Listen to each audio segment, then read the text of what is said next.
변화를 깨닫는 삶이라는 제목을 가지고 함께 말씀을 나누겠습니다. 예, 오늘 본문의 말씀에는 이제 예수님 안에서 죄에 대해 죽어졌음을 말씀하고 있고 또 의로 살아났음을 말씀해주고 있습니다. 그래도 우리가 고민하는 거죠. 예수님 믿으면 아직도 이게 감동이 안 가셔서 다시 해야 될까요? 예수님 믿으면 아무렇게 행동이 되느냐, 구원받았으니까 마음대로 행동되느냐, 이런 고민들이 빠집니다. 그때 오늘 읽은 말씀이 우리에게 변화된 삶을, 변화된 신분을 느끼고 고백하는 삶을 살라고 말씀하고 있습니다. 이런 표현이 있습니다. 천념의 사슬이라고 하는 표현이 있는데, 코끼리가 이게 힘이 세지잖아요. 어미가 되면, 커지면 성장하면 힘이 세지는데, 코끼리를 조련하는 사람이 어린 코끼리를 큰 쇠사슬에 묶어 놓는 거죠. 이 쇠사슬에 묶인 새끼가, 어린 코끼리가 끊어보려고 막 노력을 합니다. 끊어지지 않는 거죠. 하루가 지나도 안 끊어지고, 이틀 지나도 안 끊어지고, 아무리도 안 끊어지니까 그 다음에 생각하는 거죠. 나는 내 힘으로는 사슬을 끊을 수 없나 보다라고 체념을 합니다. 그때 이 코끼리가 점점 성장하는 거죠. 성장한 애가 힘이 세져서 웬만한 것은 다 끊을 수 있는 힘이 센 코끼리가 됐는데, 조련사가 약한 줄 하나만 딱 묶어놔도 코끼리가 나는 못 끊어 라고 체념을 해가지고 못 끊는다는 거죠. 변화되어진 자신을 발견하지 못한 코끼리의 비애죠. 코끼리가 내가 어린 코끼리가 아니라 성장했다는 사실을, 과거에 못 끊었던 쇠사슬도 끊을 수 있는 힘으로 변화되었다는 사실을 깨닫지 못하면 작은 줄 하나에도 매어가지고 끊을 수 없는 모습이 된다는 사실을 우리는 보고 있습니다. 예수를 믿는다는 사실은 예수를 믿음으로 변화되었다는 사실을, 우리가 이제 죄의 종이 아니고 하나님의 자녀가 되었다는 사실을 말씀해 줍니다. 죄에게 종노릇하지 않아도 된다.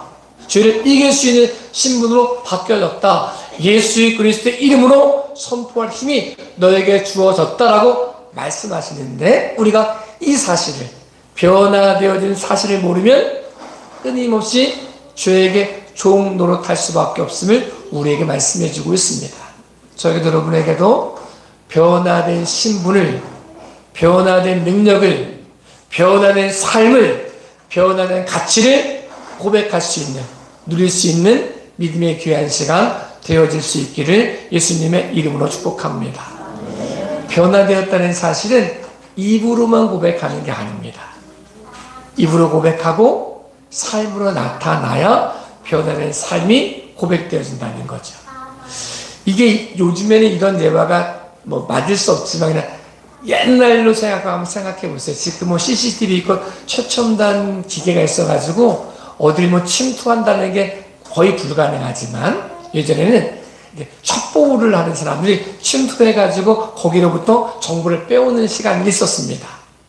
근데 이제 베테랑인 첩보원과 이제 신입생, 가르쳐야 될 첩보원이 같이 두 명이 한조가 돼가지고 침투하는 거예요. 가서 이제 적진으로 가서 좋은 정보를 빼와줘 와야 되는데, 이 걸어가다 밤에 몰래 가다가 이 담벼락에 기와를 이렇게 덮여져 있는 거를 탁 밟아서 기와장이 떨어졌어요. 그래서 이거를 지키고 있던 사람들이 어둠이 잘 안 보이니까, 지금은 상상할 수 없지만 어둠이 보이지 않으니까 얘기하는 거예요. 걔 누구요? 그랬더니 이 베테랑인 첩보원이 자기를 드러낼 수 없잖아요. 그래서 고양이 소리 야옹 야옹 냈어요. 그랬더니 고양이구나. 고양이가 도둑 고양이가 지나가다가 잘못 밟아가지고 기와장에 떨어졌구나, 이렇게 생각을 했어요. 근데 시간이 가는데 두 번째 이 신입 배우는 첩보원이 또 가서 잘못 밟아가지고 기와장에 떨어졌어요. 다시 묻는 거죠. 걔 누구요? 그랬더니 이 신입생 첩보원이 이렇게 말하는 거예요. 고양인데요. 잡히는 거죠. 말이 필요한 게 아니죠. 우리가 예수님 믿는 사람이 됐을 때 우리는 이렇게 말해요. 너 누구냐? 라고 말할 때 우리 예수님 믿는 사람인데요. 그리스도인인데요 라고 말해도 세상은 그 말에 그 사람의 변화를 감지하지 못합니다. 도리어 아이고 예수님 믿더니 더 이상해졌네 이런 말 들을 수 있다는 거죠. 말이 필요한 게 아니라 고향인데요 라고 말하는 것이 필요한 것이 아니라 내가 그리스도인인데요 라고 말하는 것이 필요한 것이 아니라 그리스도인다운 삶으로 변화된 모습이 나타날 수 있을 때 그 모습이 변화된 삶을 자각할 수 있는 모습이 된다는 사실을 우리에게 말씀해 주고 있습니다. 예수님 우리를 말씀하시기를 너희는 세상의 빛이요 세상의 소금이다라고 말씀합니다. 빛은 내가 빛인데요 라고 말하지 않습니다. 빛이 비추면 어둠이 물러가게 되어져 있습니다. 빛이라고 말하지 않아도 그 모습의 변화된 삶이 나타날 때 어둠은 물러가게 되어져 있고 사단은 우리를 통해서 두려워 떨 수밖에 없는 모습이 된다는 사실을 말씀해 주고 있습니다. 소금은 제가 소금인데요 라고 말하지 않는다는 거예요. 녹아졌더니 보이진 않는데 짠맛을 내고 보이진 않는데 썩어지는 것을 썩어지지 않는 방부제 역할을 하고 이 모습이 삶의 변화로 나타난다는 거죠. 예수님 믿고 구원받은 우리 속에 신분의 변화가 된 우리 속에 예수님을 통해 자녀된 우리 속에 참된 변화가 나타나므로 우리의 삶을 통해 하나님이 영광을 받으시는 믿음의 귀하가 복된 모습이 되어질 수 있기를 예수님의 이름으로 축복합니다. 목회를 하면서 제일 많이 들은 말 중에 한마디가 이거예요. 제가 이제 교회에 나오게 되었으니 예수님 믿고 구원받았으니 이제 좀 편하게 신앙생활 해도 될까요? 구원받았는데 뭐 이렇게 이야기하는 분이 있어요. 저희도 아이들이 셋이니까 이제 아이가 커가면서 이 아이들이 좋은 배우자를 만나서 좋은 가정을 이뤘으면 좋겠다 이런 마음의 기도가 있잖아요. 그래서 제가 애들한테 꼭 해주고 싶은 말이 있어요. 아이가 만약에 이렇게 말하면 어떨까? 아빠 나 이제 결혼했으니까 마음대로 살아도 되지.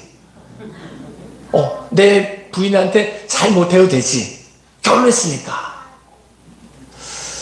국가대표가 되기 위해서 열심히 운동하는 선수가 국가대표가 됐어요. 그래서 말하는 거예요. 나 이제 국가대표 됐으니까 운동 안 해도 되죠. 이렇게 얘기하면 어떨까요? 예수님 믿는 사람 속에 예수님 믿음으로 구원받았으니까 말하기를 이제 죄 지어도 되죠. 내 마음대로 살아도 되죠. 이제 구원받았으니까 라고 말한다면 뭐라고 말할 수 있을까요? 사실은 결혼하기 전에는 상대방에게 좀 못해도 괜찮아요. 내 여자 아닌데 뭐 굳이 밥을 사줘야 되나요? 잘 보여야 되나요? 진짜 잘 보일 때는 결혼함으로 더 잘 보여야 돼. 내 부인이니까 내 아내니까 내 남편이니까 결혼하면서 마음대로 행동해도 되는 게 아니라 옛날처럼 행동해야 되는 게 아니라 결혼했기 때문에 변화된 삶을 고백해야 되죠. 총각 때처럼 마음대로 나가서 술 먹어도 되는 게 아니고 밤늦게 와도 되는 게 아니고 이제 가정의 책임을 가지고 변화된 삶을 살아야 되는 거죠. 국가대표 되기 전에는 잘못하면 나 하나 성적 못 올리는 걸로 끝나버립니다. 그런데 국가대표가 되면 내 인생이 아니라 나를 통해 국가와 내가 연결되어졌기 때문에 국가대표가 되었다는 사실은 마음대로 살아야 되는 것을 의미하지 않고 더 열심히 국가대표가 되기 전보다 더 열심히 살아 후기를 선하게 될 사명이 있다는 사실을 고백할 수밖에 없습니다. 예수님 믿기 전에는 마음대로 살 수 있거든요. 죄의 종인데 우리가 뭐 쟤 왜 저래 라고 막 말하고 비난하지만 죄의 종이기 때문에 어쩔 수가 없는 거예요. 자기 힘으로 그렇게 하는 게 아니기 때문에 어쩔 수가 없는 거예요. 그 사람에게 소망이 없어요. 아무리 그렇게 살려고 노력한다 할지라도 아무리 잘 살려고 노력한다 할지라도 죄의 사슬에 매여져 있기 때문에 죄의 종되었기 때문에 어쩔 수가 없는 거예요. 그들을 비판하고 비난한다고 변화되지 않아요.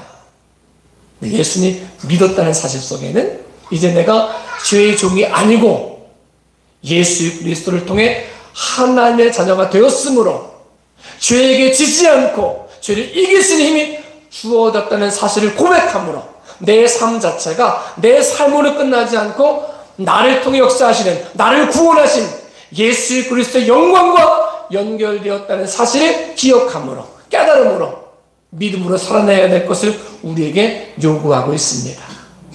예수님 믿었기 때문에 마음대로 살 수 있는 게 아니고, 예수님 믿었기 때문에 더 믿음의 삶을 살아감으로, 도덕적인 잣대보다 더 고결한 삶을 살아감으로, 믿음의 주요 온전하게 계신 예수님을 증거하는 믿음의 귀하가 복된 삶이 되어질 수 있기를 예수님의 이름으로 축복합니다. 이 사실을 고백했던 사도 바울은 자기가 이렇게 이야기하는 거예요. 이제 내가 전에는 핍박자고 전에는 회방자였지만 내가 이제 그리스도 예수 안에서 구원받은 사람이 되었으므로 내가 믿음의 주님을 향하여, 표대를 향하여 끝까지 달려간다고 고백하고 있습니다. 예수님 믿었기 때문에 변화된 삶을, 예수님 믿었기 때문에 정결한 삶을, 예수님 믿기 때문에 거룩한 삶을 살아간다는 사실을 고백하고 있습니다. 그리고 고백하는 거죠. 이제 내가 죄에 대하여 날마다 죽어짐을 고백하는 거죠. 이제 내가 죄에 대하여 죽어졌습니다. 그리스도 예수와 함께 십자가에 못 박혔습니다.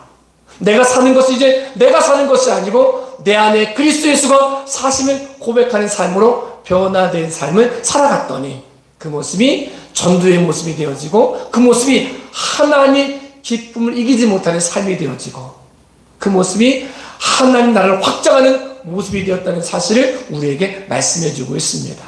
저에게도 여러분에게도 이 삶의 고백이 나타나고 고백되어질 수 있기를 예수님의 이름으로 축복합니다. 우리가 잘 알고 있는 원효대사라는 분이 있습니다. 근데 이분의 예화 중에 우리 모두가 알고 있는 예화가 있습니다. 실제 있었던 일. 이분이 이제 밤에 동분에서 목이 말라가지고 이 물을 마십니다. 너무 단 거예요. 너무 달아서 야, 이거 어떤 물인가 생각하고 아침에 눈을 딱 뜨고 옆에 있는 물을 봤는데 이거 물이 그냥 물이 아니고 해골에 담겨져 있는 썩은 물인 거예요. 그랬더니 어제까지 밤에까지 그렇게 달고 맛있었던 물이었는데 눈 뜨고 밝은 낮에 보니까, 밝은 아침 보니까 해골 물임을 알고 먹었던 것을 토해내는 모습이 있었다는 걸 우리는 알고 있는 거죠. 그건 불교는 마음 먹게 달렸다라고 말하는데 기독교는 그렇게 말하는 게 아니에요. 기독교는 죄 가운데 있을 때는 그렇게 달콤했던 죄가 그리스도 예수를 믿음으로 그리스도 예수 앞에 나왔더니, 죄를 깨닫고 났더니 토해내지 않고는, 회개하지 않고는, 끊어내지 않고는 견딜 수 없는 마음이 드는 것이 기독교입니다. 마음 먹기 달린 게 아니에요. 여러분과 저의 삶이 그리스도 예수 안에서 변화되었다는 사실을 고백함으로, 그리스도 예수 안에서 죄를 끊고 그리스도 예수의 능력 앞에서 고백하는 삶을, 기도하는 것이 기쁘고 찬양하는 것이 기쁘고 봉사하는 것이 기쁘고 예비하는 것이 기쁘고 다른 사람을 세워주는 것이 기쁜 삶으로 변화되어질 수 있기를 예수님의 이름으로 축복합니다. 하나님이 우리의 삶을 통해 말씀하고 싶으신 거죠. 너 이제 너 아니야. 네 안에 내가 있고 내 안에 네가 있다. 넌 너의 삶으로 끝나지 않아. 내가 너의 발걸음마다 동행하잖아. 너의 발걸음은 나의 발걸음이고 너의 삶은 나의 삶이고, 내가 이 삶을 주기 위하여 십자가의 고난을 당하였고 부활의 능력으로 함께함으로 이제 너는 죄에 대해 죽은 자고 의에 대하여 부활의 능력으로 예수님 안에서 다시 태어난 사람이야 라고 말씀하고 있습니다. 이 사실을 고백하고 이 사실을 느끼고 이 사실로 말미암아 살아갈 수 있는 저와 여러분의 삶이 되어질 수 있기를 예수님의 이름으로 축복합니다. 사도 바울은 끊임없이 자기를 고백하는 거야. 내가 누구냐? 나는 그리스도 예수 안에서 종된 나, 그리스도 예수는 종된 나 바울은 이라고 말하고 있습니다. 그러고 나니까 이제 자랑하는 게 달라졌다는 거예요. 저는 자랑할 것이 많았거든요. 그런데 그리스도 예수를 아는 지식이 가장 고상함을 알게 된 후에 그의 삶이 변화되어져 가지고 이제 그가 자랑하는 것은 오직 예수 그리스도만 자랑하고, 혹시 자기의 자랑할 것이 있으면 연약함을 자랑한다는 거예요. 왜냐하면 그리스도 예수의 능력이 나 약함을 통해 나타나기 때문임을 말씀해 주고 있습니다. 예수님 안에 거하고 있다는 사실이 얼마나 행복한지를 고백하고 있습니다. 여러분, 이렇게 표현하면 어떨까요? 좋은 차를 탄다는 것이 나쁜 건 아닙니다. 좋은 집에 산다는 게 나쁜 게 아닙니다. 좋은 대학에 졸업했다는 게 나쁜 게 아닙니다. 자녀가 잘 된다는 게 나쁜 게 아닙니다. 근데 우리의 자랑은 내가 몇 병 집에 살고 있잖아, 이게 아니고, 내가 무슨 차 타고 있잖아, 이게 아니고, 내 자녀가 어느 기업에 몸 걸고 있잖아, 이게 아니고, 그리스도 예수라는 지식이 가장 고상함을 하니까 다 사라지는데, 죽으면 다 사라지거든요. 그런데 사라질 수 없는 예수 그리스도의 이름을 발견하고 나니까 사라질 것이 자랑거리가 아니라 사라지지 않는 예수 그리스도만 자랑되어지는 삶. 사실 사도 바울이요, 굉장한 사람이었거든요. 다소 출신이거든요. 가말리엘 문안생에 있었거든요. 난지 8일만에 할례 받았거든요. 근데 베냐민 집하거든요. 유대인 중에 유대인이요, 히브리인 중에 히브리인이라고 고백할 수 있는 사람이 이 사도 바울이거든요. 누가 봐도 저 사람 굉장한 사람이야, 이렇게 말할 수 있는. 만약에 저는 그럴 수 없지만 제가 서울대학을 졸업을 하고 목회를 한다고 생각해 보세요. 그럼 제 타이틀이 뭘까요? 서울대학 졸업한 목사, 이거 아니겠어요? 그럼 사람들이 구름대와 벌떼처럼 몰려들 수 있겠죠. 저 사람 서울대 나왔대. 나쁜 건 아닌데, 서울대 나온 게 나쁜 건 아닌데, 예수 그리스도의 이름보다 먼저 앞서는 이름이 된다면 그 모든 것은 우상이 되어져 버립니다. 그 모든 것은 독이 되어져 버립니다. 다소 출신인 거, 가말리엘 문화인 거, 난지 8일 만에 살레받은 거, 베냐민 지파인 거, 유대인 중에 유대인이고 헬라인 중에 헬라인이라고 굉장한 자부심이지만 예수 그리스도가 앞서기 시작하면 그것은 장애물이 될 수밖에 없다는 거죠. 이 사실을 알게 된 사도 바울이 다 배설물처럼 버린다라고 고백하고 있습니다. 예수님을 아는 지식의 가장 고상함을 고백하고 있습니다.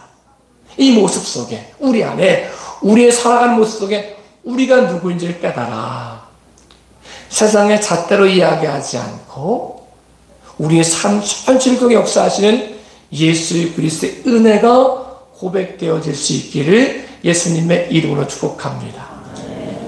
하나님이 나와 함께 하시고 나를 통해 역사하시고 나를 통해 변화시키셨다는 사실이 날마다 고백되어지는 믿음의 귀한 시간 되어질 수 있기를 예수님의 이름으로 축복합니다. 그래서 사도 바울은 자기를 이야기하는 거예요. 저는 제가 핍박자였습니다. 회방자였습니다. 감추는 게 아니라 그 모든 모습을 드러내므로 그 모습이 전도의 모습을 쓰일 수가 있다면, 예수 그리스도의 은혜를 보여드리는 모습이 되어질 수가 있다면 자기 약함을 자랑하는 것을 부끄러워하지 않았던 것을 우리에게 보여주고 있습니다. 성경은 꼭 이야기할 때, 족보장에서 이야기할 때 우리에게는 과거를 숨기고 싶은 게 있잖아요. 저 사람 어떤 사람이 아니고 새롭게 시작하고 싶은 게 있잖아요. 나 모르는 곳에 가서 새롭게 시작하고 싶은 게 있잖아요. 저희가 충주로 처음에 목회 올 때 제일 걱정했던 게 뭐냐면 저기 두부집 아들이래. 이거 굉장히 걱정했거든요. 누구 집 아들이래. 저 사람 어떻게 성장했대. 쟤 누구래. 좀 허물에 멀쩡하게 보이고 싶은데 과거 10년 전, 20년, 30년 전 얘기하면서 걔 그랬던 애. 내가 걔 코1 때부터 봤잖아. 이런 얘기 굉장히 어려워했거든요. 근데 과거를 좀 잊고 좀 새롭게 어깨 피고 살고 싶은데 안 놔주는 게 있거든요. 그런데 성경에는 꼭 라합 이러면 우리가 처음 들으면 라합 누군지 모를 수 있잖아요. 근데 꼭 붙여. 기생 라합. 라합이 얼마나 힘들겠어요. 좀 새롭게 살고 싶은데 이제 보아스의 어머니로 살고 싶은데 이런데 꼭 그 앞에 기생 라합. 제자로 좀 멋지게 성경 기록과 살고 싶은데 세리 마태. 어이쿠야. 좀 신분세탁에 살고 싶은데 모함 여인 룻. 이게 엄청난 이 족쇄가 돼가지고 따라다닐 수 있잖아요. 그런데요, 그걸 부끄러워하지 않는 거예요.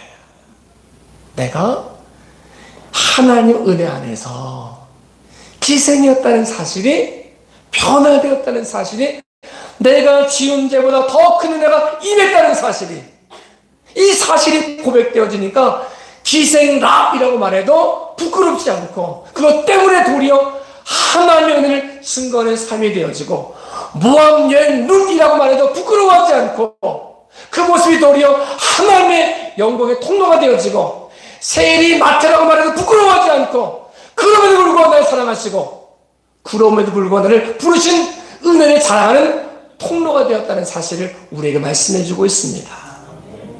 우리 인생을 살면서 감추고 싶은 게 있거든요. 숨기고 싶은 게 있거든요. 나 좀 그럴싸한 사람이라고 말하고 싶은 게 있거든요. 근데 하나님의 은혜 안에 변화받은 우리는 이 사실을 자각하고 나면 부끄러움 자체도 하나님의 영광의 통로로 내어놓을 수 있고, 내 약함이 누군가에게 희망이 될 수 있다면, 그러면 그것까지 내어놓을 수 있는 모습이 될 수 있다는 사실을 우리에게 말씀해 주고 있습니다. 우리 교회에 특별 찬양을 하시면서 이런 표현을 많이 하세요. 우리는 특별 찬양하면서 너무 기쁘다는 거예요. 잘하지 못해도 괜찮다. 틀려도 괜찮다. 이게 저의 자부심이기도 하거든요. 근데 그분들이 이런 마음을 가지고 있는 것 같아요. 내가 틀려도 목사님보다는 나아요. 내가 그 정도 틀리지 않아요. 이런 자부심이 있는 것 같아요. 그래서 제가 너무 기뻐요. 우리 교회는 누구든지 틀려도 찬양할 수 있는 교회. 목사보다는 나으니까. 여러분 아무리 많이 틀려도 목사보다는 안 틀리거든요. 그러니까 좋잖아요. 우리가 약하다는 사실이 부끄럽기도 하지만 도리어 그 약함이 하나님의 영광의 통로가 될 수 있다면 그 부끄러움까지도, 그 약함까지도 쓰시는 하나님께 드릴 수 있는 저와 여러분의 삶이 되어질 수 있기를 예수님의 이름으로 축복합니다. 우리가 이렇게 살아가면서 두렵고 떨림을 가지고 고백해야 될 사건이 있어요.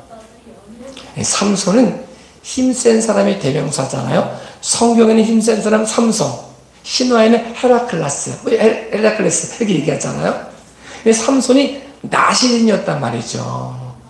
근데 이 나시린이었던 삼손은 나시린의 법을 지킬 때, 나시린의 법 안에 있을 때 그를 막을 수 있는 사람이 없었어요. 낙의 턱변을 가지고도 1000명을 죽일 수 있는 힘이 있었고, 아무리 많이 자기를 결박해놔서 금방 끊어낼 수 있는 힘이 있었거든요.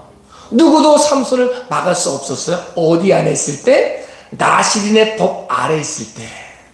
근데 이 사람이 드릴라의 꾀임이 빠져가지고 나시린의 법을 어겨요. 그래서 머리가 깎이잖아요. 그런데 자기가 성령이 떠났다는 사실을 모르는 거예요. 그러니까 또 힘 써보겠다 했는데 힘이 옛날 같지 않은, 쓸 수가 없는 거죠. 왜? 성령님이 떠나셨기 때문에. 예수님 믿는 우리에게 사람 우리에게 이길 수가 없거든요. 어디 안에 있을 때? 예수님 안에 있을 때. 그리스도 예수 안에 있을 때 그 어떤 것도 우리를 정죄할 수 없고, 그 어떤 협박과 위협도 우리를 삼킬 수가 없습니다. 그리스도 예수 안에 있을 때. 우리 교회 이름이 열매 맺는 교회잖아요. 요한복음을 통해서 고백하는 것. 나는 포도나무요 너희는 가지니 저가 내 안에 내가 저 안에 있으면 이 사람은 과실을 많이 맺나니 나를 떠나서는 너희가 아무것도 할 수 없느니라 고백하는 거죠. 예수님 안에 있어야 열매를 맺는 거지, 예수님 떨어져 버리면 마른 가지가 돼서 버림받을 수밖에 없다는 거죠. 여러분 우리는 구원받았습니다. 두렵고 떨림을 가지고 구원을 이룰 사명이 우리에게 있습니다. 이미 구원이 이루어졌습니다. 근데 아직 천국까지 안 왔으므로 아직 이미와 아직 사이에 있는 우리의 모습 속에서 내가 누군지를 깨닫고 그리스도의 은혜 안에서 날마다 믿음의 삶을 살아갈 사명이 저와 여러분의 삶 가운데 있습니다. 우리가 예수님 안에서 자녀임을 고백하고 깨닫고 내가 죄에 대해 죽었음을 고백하고 이제 내가 산 것이 아니고 내 안에 그리스도 예수가 사심을 고백함으로 내 말과 내 행동과 내 삶 전체가 나와 함께 하신 예수님이 부끄럽지 않도록 예수님이 보시고 그래 그렇게 사는 거야 라고 칭찬하는 삶이 되어질 수 있도록 살아가는 저와 여러분의 삶이 될 수 있기를 예수님의 이름으로 축복하며 축복합니다. 우리 기도하겠습니다.